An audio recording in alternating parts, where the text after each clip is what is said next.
Alright, so this phone took a swim, went down about 15 feet for a few days in a lake.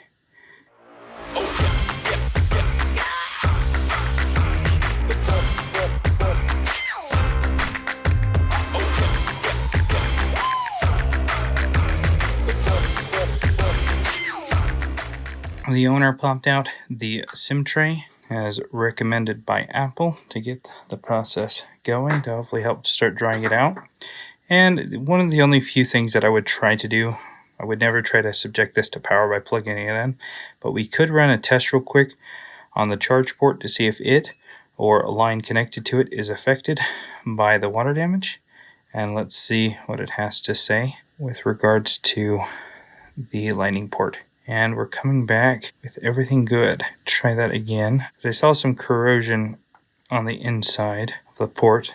I'm wondering if I might have just knocked it away. We're looking good. The L1P and the L1N were reading OL before, but I think you can see kind of the corrosion in there. Before I turned on the camera, I saw that. So the first thing that we obviously should do is disconnect the battery. So we'll pop off the screen real quick. The adhesive seal on this 2022 is still pretty decent. It's holding on all right, but I'm curious to see, because it was just fished out of the lake yesterday. Curious to see how much water is still in there, if any. All right, screen's coming up. Let's pop off the top. And yeah, we still have a bit of moisture, especially right here next to the battery connector. Let's get that battery disconnected. Let's take out the screws and the bracket, and we'll disconnect the battery. And I'm going to go ahead and pop the display connectors, look at them. I don't see a whole lot of corrosion. And let's disconnect the proximity sensor. Okay, and then the screen will pop away. All right, the first thing I want to do is take the motherboard out just to give it an inspection. So I'm going to go ahead and take out all of the screws that correspond to taking the board out, and we'll disconnect the charge port. All right, now we can pop out the board and let's look for any signs of damage. I'm going to go under my microscope real quick and give it a good close inspection. All right, looking at it up close, it's still a little wet on the back here. That's just on top of it. I'm going to peel off this sticker here in a second, but looking around, that looks clean. All of the exposed components good so far. Up here looks good. Looks really good. And even around the connectors, battery connector's fine. Display connector, touch, home button, charge port even looks good. Wireless charger is good. Proximity sensor, rear camera, power button, everything looks intact. I don't see anything that's crazy corroded, which is a good sign. Now, what's really cool is this person did not attempt to power on the device, did not attempt to charge the device, didn't even put it in rice. They knew exactly what not to do, and they didn't do anything that would make my job much harder. So let's gently peel up this sticker. Oh, and that's looking really clean so far. And like I was going to assume down here, we're going to have an issue. I see a lot of issues down here with the charging circuit area, and that is something that we can probably fix. I'm going to take some isopropyl alcohol real fast, and we'll just drop it in this area, and we'll give it a good little scrubbing. Gentle scrub with a brush. See if we can knock off some of the corrosion. Under this IC, it's definitely got me concerned. We've got a bunch of capacitors here that are really dark on one side. It typically happens when there's a short on the rail. Alright, I'm not expecting to see any or a lot under this shield, but we do want to check it for the PMIC area. Typically when the charge port area gets hit, nothing else shorts out. And like I expected, everything looks super clean under this area. Alright, so let's run a few tests. Get out my multimeter. We'll go into continuity diode mode. Throw our red probe here on ground. We'll take our black probe and we'll go in. And I'm actually getting, right here where I thought I'd be getting a bad reading, I'm actually getting 0.55, which is what I typically see on these lines. 0.6, 0.3, that's good. 0.3, 0.56. So far, no shorts. That's really good. But given the state of that chip, I'm gonna pull it real fast. Before I do that, we'll flip it over. I'm gonna add some isopropyl alcohol to all of the foam pads here. And we'll pull off all of the foam stickers. And now when we heat up this section of the motherboard, they won't shrivel up on us. And I know where the dot's gonna be. This little triangle. By experience, it's gonna be in this corner, but I'm just going to mark up the metal right here with a little bit of the tweezers just to remind myself. And we're going to take some flux and let's hit the area real quick with some hot air.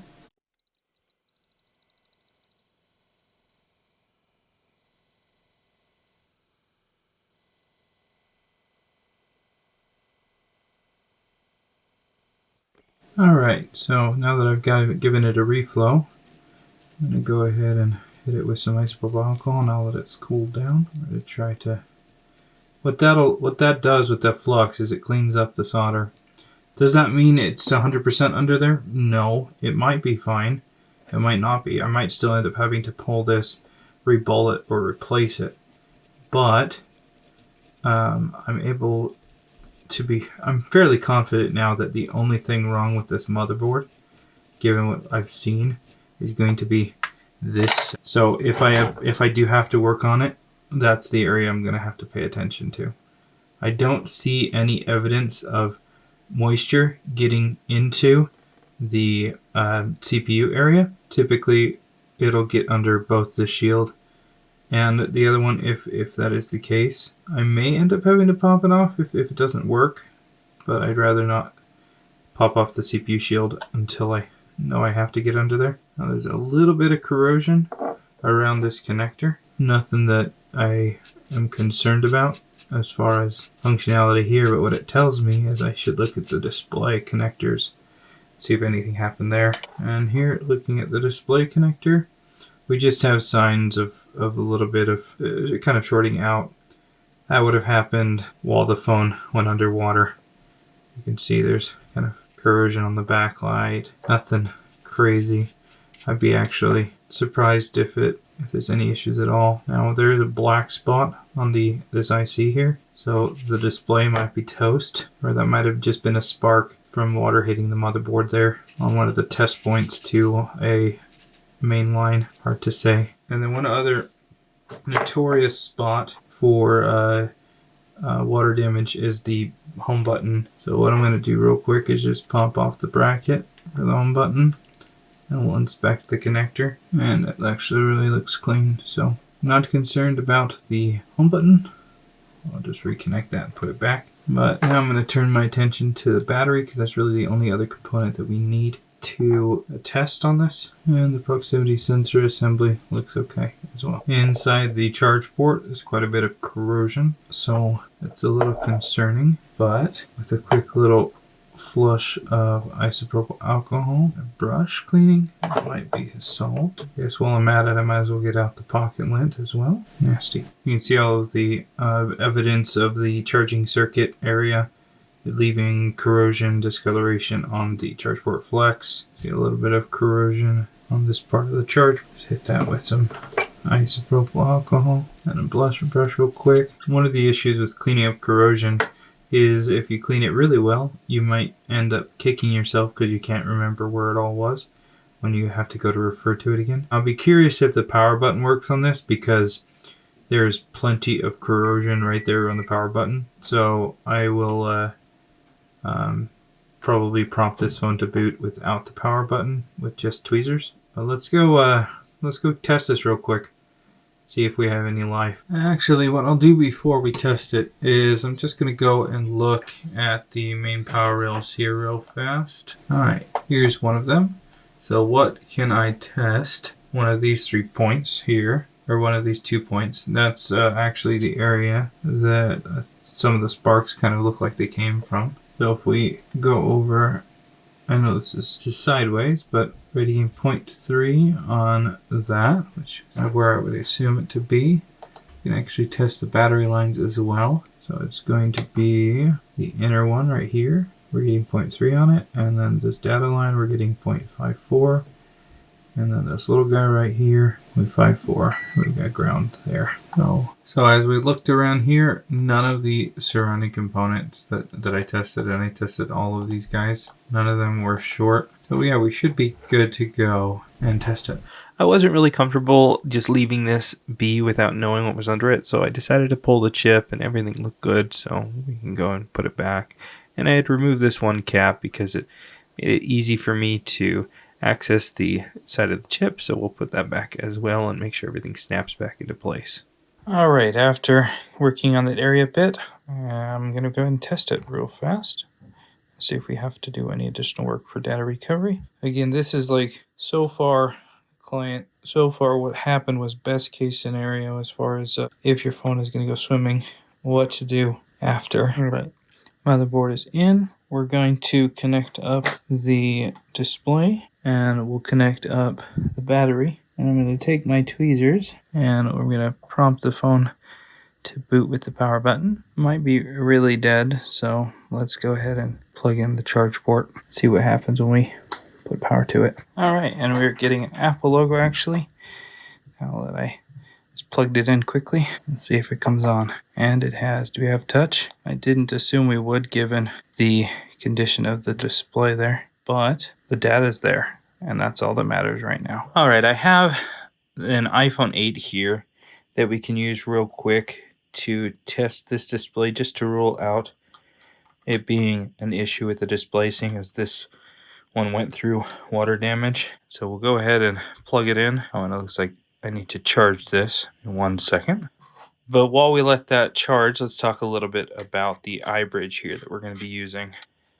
So this pack comes with models from the iPhone 6 all the way through the iPhone X. Got an instruction manual here. And what I'm looking for out of all of these flex cables is going to be the connector for the display. As you can see right here, we got the iPhone 8G. This is going to serve our purposes because it's the same as the SE. So we'll take out this flex. And the reason this is so convenient is because we have these test points that actually have the data written next to them to a certain degree. But this allows you to test the voltage while the actual device is on instead of just testing continuity.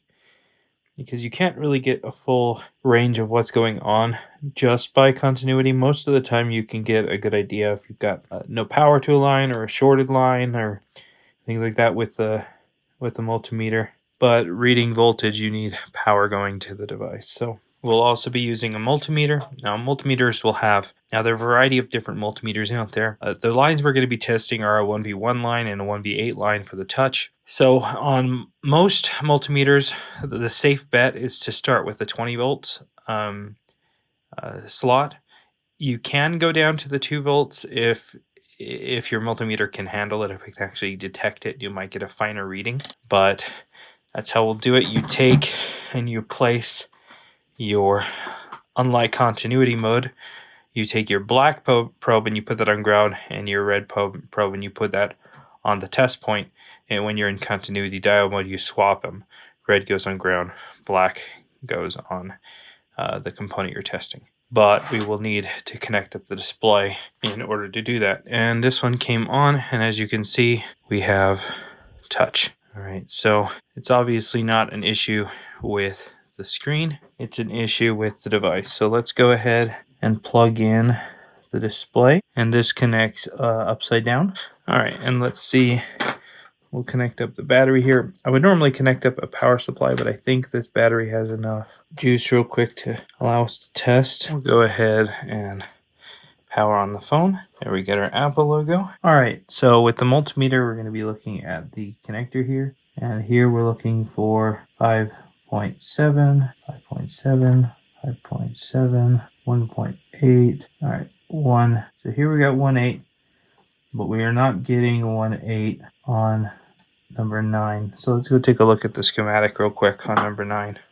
All right, so here we have our SE3 board. Let's find number 9. 9 is ground here, but what does that correspond to on the connector? All right, so If we go down on the motherboard, I'm on the iPhone SE3. I've correlated 9 here with this pin. This is 31, but in counting it's number 9. It goes over through this component, which looks like a capacitor, over to this potentially like resistor or filter. I can't tell because it just says X. And if we bounce around, we go basically between these two, or these three, the pin to here to here.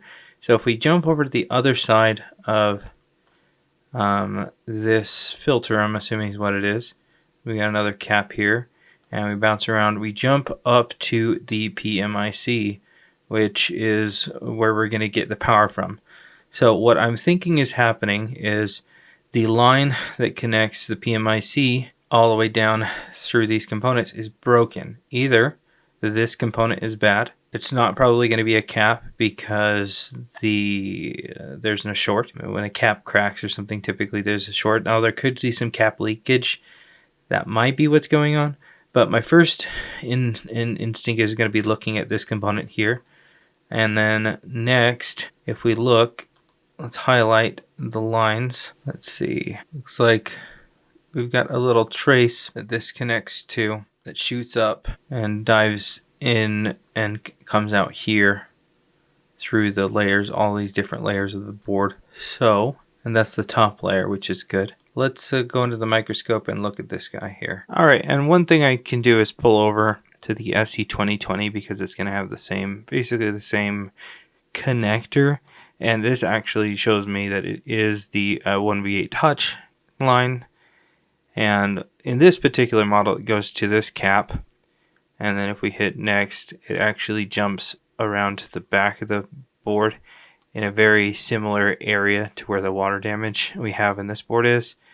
Goes through this filter, so I'm guessing that this filter jumped over here like it does on the SE, and then when we click through that, of course there's a cap just like we were seeing here. If we were here, jump over, there's a cap, and then what it does is it goes from there, we go next, it goes to the PMIC.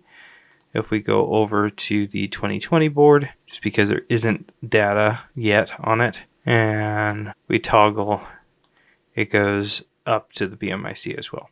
So same line, it's a touch 1V or V18 line. So under the microscope, when we look, let's go down here and test. We've got this little tiny filter, and we have a connection across it. We do have the connection across it. So what I'm going to try to do is see what type of, do we get a voltage spike or something when we test it. And what's really nice, let's connect up the display connector.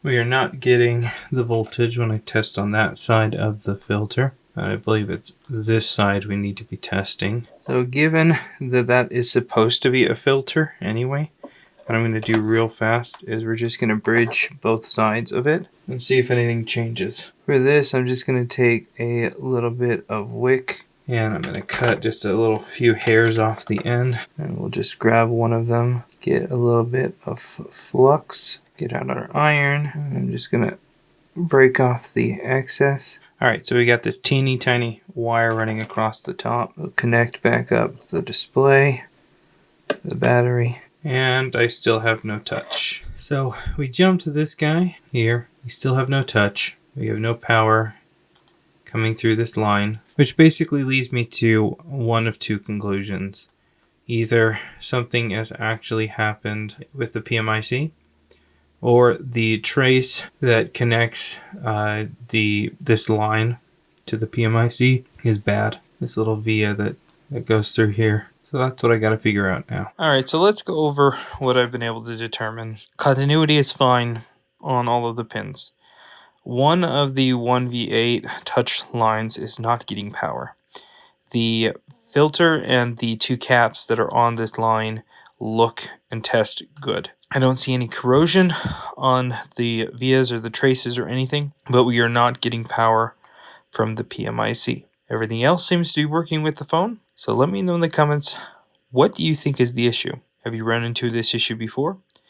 This isn't like the SE2 where there are dead or broken traces due to bending and things like that for touch. This doesn't look like that at all to me. So let me know what you think in the comments below.